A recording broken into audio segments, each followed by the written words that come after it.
Varahi silks వారి grand festive celebrations పొందండి 10,000 రూపాయలు ఆపై కొనుగోలుపై బంగారు నాణెం ఉచితంగా.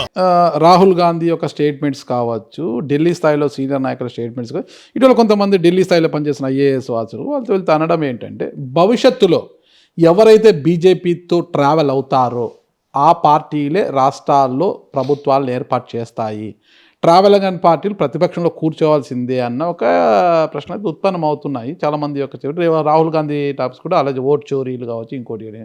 మరి అలాంటప్పుడు మీరు ఎలాగో బీజేపీతో ట్రావెల్ కారు కదా, అది వాస్తవం అయితే ఎలాంటి పరిస్థితి మనం? ఇప్పుడు జగన్మోహన్ రెడ్డి గారు చంద్రబాబు నాయుడు లాగా ఏ రోజుకు ఆ రోజు సర్దుకొని పోయి పార్టీలతో పొత్తు పెట్టుకునేటువంటి మనస్తత్వం కాదు. ఆయన ఒంటరిగానే పోటీ చేయాలా, ఒంటరిగానే ఉండాలా అని చెప్పి ఆలోచన. ఒంటరిగానే అధికారంలోకి వచ్చినటువంటి వ్యక్తి. ఇన్ని రోజులు నాకెంత అనుభవం ఉందని చెప్పినటువంటి చంద్రబాబు ఇంతవరకు ఒక్కసారి కూడా నేరుగా అధికారంలోకి సింగిల్గా రాలేదు. ఎవరో ఒకరితో పొత్తు పెట్టుకోనో, ఎవరో ఒకరితో ఇది గట్టో రావాల్సిందే. ఒంటరిగా పోటీ చేసినప్పుడు ఓటమి పాలు కావాల్సిందే. కాబట్టి జగన్మోహన్ రెడ్డి గారు తన క్యాలిబర్ ఏంది, తన కెపాసిటీ ఏంది అనేది 2019లో నిరూపించుకున్నటువంటి వ్యక్తి. కాబట్టి ఎవరో ఏదో అనుకుంటారు, ఆ ఆలోచనలన్నీ ఎన్ని రోజులు ఉంటాయి. కాబట్టి ఇవి ప్రజల్లో ఒక చైతన్యం కలిగినప్పుడు, ప్రజల్లో ఒక మార్పు అనేటువంటిది వచ్చినప్పుడు ఏ పార్టీకి పట్టం కట్టాలనేటువంటిది జాతీయ స్థాయిలో కావచ్చు, రాష్ట్ర స్థాయిలో కావచ్చు ప్రజలు అనుకుంటే అవుతుంది తప్ప, లేదా నియంతృత్వంలాగా రాజుల్లాగా పరిపాలిస్తే అవుతుంది తప్ప, చేతుల్లోకి తీసుకొని ప్రజాస్వామ్య వ్యవస్థలో అంత సామాన్యంగా ఇవన్నీ జరిగేదానికి అవకాశం ఉండదు. ఎక్కడైనా చిన్న చిన్న లోతుపాట్లు జరిగినా చాలామంది గళం విప్పుతున్నారు, గళం వినిపిస్తున్నారు.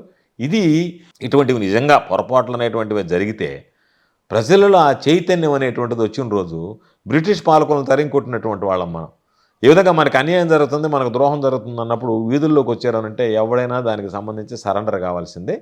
కాబట్టి వాస్తవంగా అటువంటి పరిస్థితులు ఏదన్నా ఉంటే ఎవడు ఎన్ని మేధావులు మాట్లాడినా దానివల్ల ఏమి ఇబ్బంది ఉండదు. జగన్మోహన్ రెడ్డి గారు ఒంటరిగా పోటీ చేసే మరలా అధికారంలోకి రాగలడు. రాగలిగినటువంటి సత్తా జగన్మోహన్ రెడ్డి గారికి ఉంది. సరే, ఉంది అని మీరు అనుకుంటున్నారు, ఉందా లేదని ప్రజలు తెలుస్తారు. ఇకపోతే కూటమి అధికారంలోకి వచ్చిన తర్వాత మొట్టమొదటగా అరెస్ట్ అయిన మాజీ మంత్రుల్లో మీరే అనుకుంటా? మాజీ మంత్రుల్లో నేనే. మీరే కదా కాకాని. అంటే మామూలుగా చెప్పాలంటే రెడ్ బుక్లో, అంటే లోకేష్ గారు రెడ్ బుక్లో ఎక్కడో చివరి పేజీలో ఉన్న కాకాని గోవర్ధన్ రెడ్డి గారు మొదటి పేజీకి వచ్చి అంత త్వరగా అరెస్ట్ కావడానికి కారణము ఆయన మాట తీరు, సోమిరెడ్డి గారి పైన చేస్తున్న వ్యాఖ్యలు కావచ్చు, ప్రభుత్వంపై మాట్లాడుతున్న మాటలు తీరు కారణంగానే ఎక్కడో చివరి పేజీలో ఉన్న ఆయన ముందుకు వచ్చాడు. అందుకే ఆయన మీద క్వార్జ్ మైనింగ్ కేసు కావచ్చు, అక్రమ మైనింగ్ కావచ్చు, అక్రమ పేలుడు పదార్థాల విషయం అయితేనేమి, డిజిటల్ ల్యాండ్ అదే ట్యాంపరింగ్ విషయాలు, మైనింగ్ ఇసుక తరలింపు, మద్యం కేసులు ఏంటంటూ అన్ని మొత్తం ఒక విషయం చెప్తే నవ్వు వస్తుంది, అది చెప్పకూడదు. కృష్ణపట్నం పోర్టు అక్రమ టోల్ గేట్ అని మీకు చెప్పినటువంటి వాటిలో చెప్తే పాపం కొంచెం ఇబ్బందికర పరిస్థితులు ఉంటాయి అధికారులకి. అందుకని ఒక స్పెసిఫిక్ కేసు అని నేను చెప్పను. ఎంత గమ్మత్తు అయినటువంటి విషయం అంటే, కస్టడీకి తీసుకువెళ్ళేవాళ్ళు అధికారులు. కస్టడీకి వెళ్ళిన వెంటనే సారీ సార్, ఈ కేసులో ఏమి లేదు అడగడానికి, అయినా సరే తమరికి తెలుసు కదా పైనుంచి వచ్చేటువంటి ఒత్తిళ్ల మేరకు కొన్ని కేసులు పెట్టాల్సి వచ్చాయి మీ మీద అని కొంతమంది అధికారులు మాట్లాడినటువంటి సందర్భాలు ఉన్నాయి. అందరూ కాకపోయినా కొంతమంది. అంటే ఏమీ ఆధారం లేదు, ఏమీ లేదు. నాకు నవ్వు వచ్చేది వాళ్ళని చూస్తే. గోవర్ధన్ రెడ్డిని ఈరోజు 26 ప్రశ్నలు వేశారని ఈనాడులో రాసేవాడు. ఆ ప్రశ్నలు చూస్తే మీ పేరేంటి, మీ భార్య పేరేంటి, మీ పిల్లల పేరేంటి, మీ సెల్ ఫోన్ నెంబర్ ఏంది, మీ అడ్రస్ ఏంది, మీ వయసు ఎంత, మీ తండ్రి గారి పేరేంది, ఇవి 10 క్వశ్చన్లు ఉండేవి. మిగతా క్వశ్చన్లు అనేది వేగ్గా వేసేటువంటి వాళ్ళు. అంటే వాళ్ళు క్వశ్చన్ వేయడానికి ఏమి వేయాలనేటువంటిది కూడా తెలియనటువంటి పరిస్థితులు. అయితే ఎప్పుడైతే మనం గళం విప్పామో ఆ గళం విప్పినటువంటి వాళ్ళ మీద ఏదో ఒక కేసు పెట్టాలనేటువంటి ఆలోచన చేశారు. దానితో పాటు సోమిరెడ్డి ఇక్కడ అవినీతికి పాల్పడినటువంటి ప్రతి ఒక్కటి ఎండగట్టాను నేను. ఈ మధ్య జరిగినటువంటి మొన్న కాకుటూరు శివాలయం భూములతో సహా ప్రతి ఒక్కటి నేను రోజు పోరాటం చేస్తున్నాను. అతని బాధ ఏంది, మనం ఎక్కడన్నా గ్రావెల్ ఎత్తితే లాంగిట్యూడ్ లాటిట్యూడ్స్తో సహా ఫోటో పెడుతున్నాం. ఎక్కడన్నా ఏదన్నా కనుక ఈ శాండ్ ఎత్తితే శాండ్ అదే విధంగా ఫోటోలు పెడుతున్నాం. ఇది మీడియాలో సోమిరెడ్డి అత్యంత అవినీతిపరుడుగా ముద్ర పడుతున్నాం. కాబట్టి మనం ఏదో మీరందరూ అనుకున్నట్టుగానే ఒకసారి జైలుకి పంపించి వచ్చేసాడంటే నా మీద ఎంత అగ్రెసివ్గా ఉండడు, నన్ను వదిలేస్తాడు, నా దోపిడీకి అడ్డుకట్ట వేయడు అనేటువంటి ఆలోచన బహుశా ఆయన ఆలోచించుండొచ్చు. ఆ ధోరణిలో మార్పు రాలేదు కాబట్టి నాకు మరలా ఆయన ఇప్పుడు పోలీస్ స్టేషన్లో కేసుకు పెరిగించాడు. ఇప్పుడున్న అధికార పార్టీలో ఉండేటువంటి ఎమ్మెల్యే ప్రతిపక్షంలో ఉండేటువంటి వ్యక్తి, ఓటమి పాలైనటువంటి వ్యక్తిని రాజకీయంగా ఢీకొనడానికి పోరాడతాడు. పోలీస్ కేసు పెట్టే ఉంది అధికారాన్ని మీరు అడ్డుపెట్టుకుని కండిషన్ ఎవరైనా వెళ్ళిపోయినారు కదా కాకటూరు భూములపైన. అంటే ఆయన దళితులకు దాదాపు 60 ఎకరాల భూమిని దానం చేసిన చరిత్ర మాది. నేను చెప్పేది- గుడుల కోసరము, బడుల కోసరము, అనాథ శరణాలయాల కోసరము దానం చేసిన చరిత్ర మాది. మేము శివాలయం భూములు దోచేస్తాము. ఏం మాట్లాడుతున్నావు కాకాని గోవర్ధన్ రెడ్డి? నేను ఒక మాట ఆయన చెప్తాను, కంప్లైంట్ పెట్టాడు. నేను ఒక మాట చెప్తున్నాను. ఆయన ఉద్దేశం ఏంటంటే, ఒకప్పుడు నేను దానం చేశాను, గత జన్మలో దానకర్ణుడు అవతారం నాది, ఈ అవతారంలో దానకర్ణుడుగా చేసినటువంటి దానాలని మళ్ళీ పెరుక్కునే దానికి ప్రయత్నం చేస్తున్నాను అన్నట్టుగా మాట్లాడాడు. మొన్న ఆయన మాట్లాడేటువంటి మాటలు చూస్తే, నేను గతంలో దానకర్ణుడిని, ఆ దానకర్ణుడిగా తను చాలించి మరలా ఈ కలియుగంలో ఈ విధంగా సోమిరెడ్డి రూపంలో పుట్టాను, కాబట్టి గతంలో చేసినటువంటి ఆ స్మృతులు నాకు గుర్తుకొస్తున్నాయి, కాబట్టి మళ్ళీ తిరిగి ఏ విధంగా లాక్కోవాలని నేను దేవాలయాలకి, వాటి ధర్మాలయాలకి అన్నిటికీ చేసినాయని మళ్ళీ ఇప్పుడు వెనక్కి లాక్కుంటాను అన్నట్టుగా మాట్లాడాడు ఆయన. ఆయన దాన ధర్మాల గురించి నాకు అనవసరం. నేను ఒక విషయం చెప్తున్నా, మొదటి నుంచి చెప్తున్నా, మరలా నీ ఛానల్ ద్వారా సోమిరెడ్డికి నువ్వు అడిగావు కాబట్టి ఛాలెంజ్ విసురుతున్నా. నేను నీతిమంతుణ్ణి, అవినీతి పరుణ్ణి కాదు. నేను ఒకటే చెప్పాను, నేను వస్తా, కాణిపాకం పోదాం ఇద్దరం, నేను ప్రమాణం చేస్తా, నువ్వు ప్రమాణం చేయను, తేదీ నువ్వు నిర్ణయించిపోదామని చెప్పా. ఏ రోజు చెప్పినా ఇంతవరకు నేను నీతిమంతుణ్ణి అని ప్రమాణం చేయకుండా, లేదు మొన్నటి శివాలయం కేసుతో సహా దీంట్లోనే నువ్వు ప్రమాణం చేయి, లేదు నార్కో అనాలిసిస్ టెస్ట్కి పోదామా, ఏదో ఒకటి ఒప్పుకోవాలి కదా. దేనికి ఒప్పుకోకుండా, ఏది పట్టించుకోకుండా, ఎంత నీచమైనటువంటి చరిత్ర అంటే, ఏదో ఒకటి మాట్లాడడం వెళ్ళిపోవడం తప్ప. పోలీస్ స్టేషన్లో పోలీసులను అడ్డుపెట్టు, ఫ్లెక్స్ కడితే ఫ్లెక్స్ ఇప్పడానికి పోలీసులా, సోషల్ మీడియాలో ఎవరైనా పోస్ట్ పెడితే పోలీసులా. రాజకీయంగా ఎదుర్కో, నీకు ధైర్యం ఉంటే నువ్వు రాజకీయంగా పోరాడు, అంతే తప్ప ఎవడన్నా వైఎస్ఆర్ కాంగ్రెస్ పార్టీ ఫ్లెక్స్ కడితే పోలీసు వాళ్ళకి ఫోన్ చేసి ఏం చేస్తున్నారు మీరు ఆడ ఫ్లెక్స్ కడతానంటే, పోలీసులు పనేంది, శాంతి భద్రతలు. అందుకే నెల్లూరు జిల్లా ఏమైంది ఈరోజు, నిద్ర లేస్తే మర్డర్లు అవుతున్నాయి. నిన్న కూడా ఒకటి గొంతు కోసాడు ఒకడు మామూలుగా. ఎందుకు అవుతున్నాయి ఆ పరిస్థితి అంటే, పోలీసులు లా అండ్ ఆర్డర్ మర్చిపోయారు, వాళ్ళ శాంతి భద్రతల విషయంలో వాళ్ళ బాధ్యతలు నిర్వర్తించడానికి కూడా గుర్తు రావడంలా ఈ పనుల్లో రాజకీయ నాయకులకు సంబంధించినటువంటి సేవలో తరించడం మొదలుపెట్టారు. కాబట్టి గతంలో ఉన్నటువంటి ఎస్పీ వాళ్ళని ఆ విధంగా తీర్చిదిద్దారు కాబట్టి, కృష్ణకాంత్ అనేటువంటి వ్యక్తి వాళ్ళు ఇష్టానుసారంగా వ్యవహరించడానికి అలవాటు పడ్డారు. కాబట్టి వాళ్ళలో ఈరోజు కొంతవరకు మార్పు రావడానికి ప్రయత్నం జరుగుతుంది. ఆ మార్పు వచ్చింది అంటే మనం అనుకున్నటువంటి పరిస్థితులు వస్తాయి. ఈ పరిస్థితికి ఐపీఎస్ కృష్ణకాంత్ ఖచ్చితంగా ఈరోజు నెల్లూరు జిల్లాలో ఎప్పుడు లేనటువంటి ఈ పరిస్థితి రావడానికి కారణం ఆయన చేతగానితనం అని చెప్పాలి. ఐపీఎస్ కృష్ణకాంత్ ఆయన వల్ల ఈరోజు ఎక్కడ పడితే అక్కడ ఇష్టారాజ్యంగా వైఎస్ఆర్ కాంగ్రెస్ పార్టీ మీద కేసులు పెట్టండి, వాళ్ళకి సంబంధించినటువంటి దాంట్లో సిఐలకి ఎస్ఐలు పిలిచి మీరు వాళ్ళు ఏం చెప్తే అది చేయండి అనేటువంటి ఇన్స్ట్రక్షన్స్ ఇస్తే ఆ రాజకీయం ఉంటుంది. మామూలుగా ఒక పార్టీకి సంబంధించి ఒక వ్యక్తిగా ఉండేటువంటి వాడు ఏం చేయాలనేటువంటిది ఉండాలి. నాకు తెలిసినంతవరకు ఆయన టైంలో నేను చాలాసార్లు బహిరంగంగా చెప్పా, మరలా నీ ఛానల్ ద్వారా కూడా చెప్తున్నా, ఆయన వల్లనే ఈ జిల్లాలో శాంతి భద్రతలు అనేటువంటివి పూర్తిగా ప్రశాంతంగా ఉండేటువంటి జిల్లా ఈరోజు అతను ఎస్పీ అయిన తర్వాత జిల్లాలో శాంతి భద్రతలకు దాదాపుగా ఇబ్బందికరమైనటువంటి పరిస్థితులు తలెత్తాయి. కృష్ణపట్నం పోర్టులో మీరు అక్రమ టోల్ గేట్గా పెట్టి చాలా 100 కోట్లు వసూలు చేశారనేది ప్రధానమైన ఆరోపణ ఉంది. క్వార్జీ మైనింగ్లో 100 కోట్లు దోచేశారు.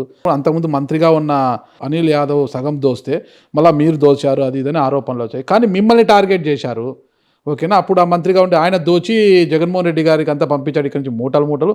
ఆ తర్వాత మంత్రిగా వచ్చిన మీరు హ్యాండ్ ఓవర్ చేసుకున్నారు క్వార్జీని. ఇసుక అక్రమ మైనింగు, ఇక ఏదో పేలుడు పదార్థాలను పెట్టుకోవడము, ఇకపోతే డిజిటల్ అంటే ల్యాండ్ని ట్యాంపరింగ్ చేయడము, ఇక చాలా అలా పోతే సోషల్ మీడియాలో కథనాలు అవి ఇవి అనేసి చాలా కేసులు పెట్టేశారు మీద. అంటే ఈ కేసులన్నీ బనాయించి మిమ్మల్ని జైలుకి పంపించడానికి ఇదంతా ప్రభుత్వ పెద్దలు అంటారా, అంటే సోమిరెడ్డి చంద్రమోహన్ రెడ్డి గారు కారణం అంటారా?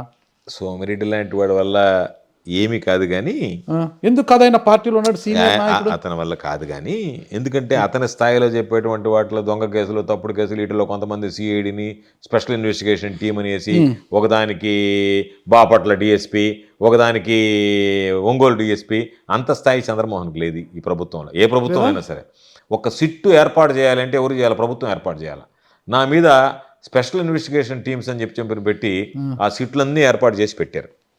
నేను వీళ్ళకి 2 ఛాలెంజ్లు విసురుతున్నా.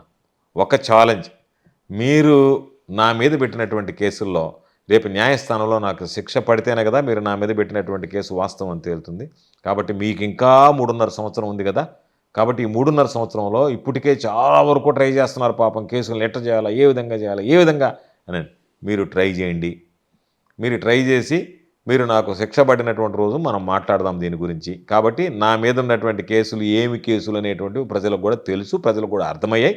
రేపు భవిష్యత్తులో ఇంకా కూడా దాని మీద క్లారిటీ వచ్చేటువంటి పరిస్థితి ఏర్పడుతుంది. దానికి సంబంధించి ఒకటి నేను చెప్పేది, రెండోది మీరు చెప్పినట్టుగా నా మీద పెట్టినటువంటి ఏదైతే కేసులు పెట్టారో ఆ కేసులు పెట్టినటువంటి వాటిల్లో ఈరోజు పెట్టినటువంటి వాటిలలో రేపు విచారణ జరిగితే ఎంతమంది నా మీద బెదిరించి కేసులు పెట్టారనేటువంటిది రేపు మీరే చూస్తారు. తీసుకువెళ్ళినటువంటి సాక్షులు ఎవరైతే ఉన్నారో వాళ్ళని ఏ విధంగా చెప్పారో వాళ్ళకి నాకు ఉన్నటువంటి సంబంధం ఏమిటో తెలుసు. ఎందుకంటే నేను ఒక కేసులో ఒక విచారణ అధికారికి చెప్పా, అయ్యా నా మీద చెప్పినటువంటి వాడిని నువ్వు పిలిపించి నా ముందు విచారించు. ఒకటే మాట, ఏమొద్దు, నిన్ను ఈ వ్యక్తి చూశాడా? డిఎస్పీ స్థాయి అధికారికి చెప్పా. ఏం అవసరంలే, ఏమి అసలు ట్రయల్ కూడా అవసరంలే, రేపే మ్యాజిస్ట్రేట్ ముందు వచ్చి నేను తప్పు చేశాను చెప్పి ఒప్పుకుంటా. ఒకటే విషయం, ఆ డిఎస్పీకి కూడా నేను చెప్పే మాటల ద్వారా ఆయనకు అర్థమవుతుంది. ఒకటే చెప్పా, నేను ఆ వ్యక్తిని చూశాను, నీ దగ్గర ఉండేటువంటి కన్ఫెషన్ ఏంది, నన్ను పిలిపించి మైనింగ్ చేయమన్నాడు అని చెప్పి అతని దగ్గర నీ దగ్గర కన్ఫెషన్ ఉంది, నేను పిలిపించానా మాట్లాడానా పక్కన పెట్టి అసలు నాకు తెలుసు అని చెప్పిస్తే పిలిపించండి. పిలిపించి ఆ వ్యక్తి ఎస్ నాకు తెలుసు సార్ గోవర్ధన్ రెడ్డి గారు అని చెప్తే నేను మీరు చెప్పినటువంటి దానికంటే ఆ వ్యక్తిని తీసుకురాలేకపోయారు, చెప్పించలేకపోయారు. కారణం ఏంటంటే వాళ్ళకి తెలుసు కాబట్టి తప్పుడు కేసు పెట్టాము, మనం బెదిరించి భయపెట్టి వాళ్ళ దగ్గర సంతకాలు పెట్టించాము, వాళ్ళు ఎడ చెప్తారు వాస్తవాలని చెప్పని. కాబట్టి వాటి మీద విచారణ జరిగింది అంటే రేపు వీళ్ళ పరిస్థితి, దేవుడి దయ వల్ల వైఎస్ఆర్ కాంగ్రెస్ పార్టీ అధికారంలోకి వస్తే వీటన్నిటి మీద పూర్తి స్థాయి దేవుడి దయ వల్ల, ప్రజల దయ వల్ల కాదు, దేవుడి దయే. ఎందుకు చెప్తున్నా, ప్రజల దయ వల్ల. అదే చెప్తున్నా. ఎందుకు చెప్తున్నానంటే ప్రతి ఒక్కదానికి దేవుడు అనేవాడు ఉన్నాడని నమ్మేవాడిని నేను. ప్రజల కష్టాలు చూసినా వాళ్ళ మనసు మార్చాలి అంటే దేవుడు మార్చాల్సిందే. ఎందుకంటే ఎవరైనా మీరు ఈ కష్టాలు పడ్డారు, లేకపోతే దేవుడి దయ లేకపోతే, దేవుడు అనేటువంటి వ్యక్తి లేకపోతే, జగన్మోహన్ రెడ్డి గారు లాంటి వ్యక్తి మొన్న ఓడిపోయాడు అని అంటే నేను నిజంగా అనుకుంటా. ఎందుకు అనుకుంటానంటే ప్రజలకు సంబంధించి ఆ రోజుకి ఈ రోజు పోల్చుకుంటే ఎంత బ్రహ్మాండంగా చేశాడు, ఎంత కష్టపడ్డాడు, ఏ విధంగా పనిచేశాడు నేను చూసే వ్యవసాయ శాఖ మంత్రిగా. ఏదన్నా విషయం వచ్చినప్పుడు రైతులకు సంబంధించి అధికారులు అడ్డం కొడితే ఆయన పాపం మౌనంగా వినేవాడు. విని లాస్ట్లో కన్క్లూజన్ స్టేట్మెంటు, రైతుల విషయంలో మనం చేయాలి కదా, రైతులకు మనం చేయకపోతే ఎట్లా అనేవాడు. కనీసం ఈరోజు రైతుల గురించి సమీక్ష చేసేటువంటి ముఖ్యమంత్రి ఉన్నాడా, సమీక్ష చేసేటువంటి మంత్రి ఉన్నాడా, రైతుల గురించి పట్టించుకున్న వాడు ఉన్నాడా? రైతులు ఎన్ని ఇబ్బందులు పడుతున్నారు ఈరోజు. రైతుల దగ్గరికి పోతే రైతులను చూస్తే వాళ్ళ ముఖంలో మనకి కన్నీళ్ళు వస్తున్నాయి పాపం. వాళ్ళ బాధలు చూసి వాళ్ళు ఉండేటువంటి వాళ్ళు కడకల్లాడేటువంటి రైతు గడ్డం పెంచుకొని పాపం నీరసంగా నిద్రలేచి పాపం ఆ కళ్ళల్లో పుసులు కూడా కనుక్కోకుండా, పళ్ళు దొంకోకుండా, భోజనం చేయకుండా నేరుగా పొలాలకు వెళ్ళి ఏదో ఒకటి ఆ నీళ్లు పోసుకోవడం, ఆ నీళ్లు ఎత్తి పోసుకుంటే ఏమన్నా బతుకుతుందేమో నారుమళ్ళు ఉన్నటువంటి వాటిని, ఏదన్నా చిన్న చిన్న కాలువలు తీస్తే మనం ఆ వరి నాట్లు వేసినటువంటి వాటిని పండించుకోగలమేమో, ఈ ప్రభుత్వం ఎట్టా మనకు నష్టపరిహారం ఇవ్వదు అనేటువంటి ఆలోచన. కాబట్టి వీటన్నిటినీ మనం బ్రాడ్గా చూసినప్పుడు ప్రజలలో జగన్మోహన్ రెడ్డి గారు చేసినటువంటి వాటిల్లో మార్పు రాలేదంటే బహుశా దేవుడు మార్చాడేమో అని నాకు అనిపిస్తుంది. కాబట్టి మరలా ఆ దేవుడే వాళ్ళ మనసు మారుస్తాడని అనిపిస్తుంది.